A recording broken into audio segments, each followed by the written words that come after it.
देखो, बहुत लोगों को लगता है कि इलेक्शन का जो रिजल्ट है वो एक हफ्ते पहले या एक महीने पहले या कुछ महीने पहले या उस दिन डिसाइड होता है, क्योंकि कुछ एफ्लुएंट पार्टीज होते हैं, कुछ एफ्लुएंट कैंडिडेट्स होते हैं, वो सारे पैसे बांट देते हैं या फिर साड़ी बांट देते हैं, बिरयानी बांट देते हैं, दारू बांट देते हैं। तो ये सारी चीजें करके वो इलेक्शंस को मैनिपुलेट करते हैं।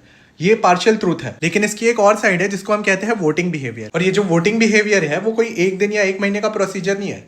ये जो पॉलिटिकल पार्टीज है वो कई सालों से लगी रहती है हमारे दिमाग में इस चीज को फीड करने कि हमें किसको वोट देना है या लास्ट मोमेंट पे आके हमें किस पार्टी का बटन दबाना है। देखो, ये बात सच सच बताना, कितने लोग हैं जो जानते हैं अपने कॉन्स्टिट्यूएंसी में जो डिफरेंट पार्टी के रिप्रेजेंटेटिव्स हैं वो कौन है, उनका पॉलिटिकल बैकग्राउंड क्या है, उनकी जो वेल्थ है वो कितनी है, उन पे जो क्रिमिनल चार्जेस है, करप्शन चार्जेस है वो कितने हैं और किस टाइप के हैं। हम में से बहुत लोग सिर्फ पार्टी का सिंबल देखते हैं या फिर कोई एफ्लुएंट लीडर देखते हैं या फिर हमारे कास्ट से बिलोंग करता है या हमारे कम्युनिटी से बिलोंग करता है या हमारे रिलीजन से बिलोंग करता है।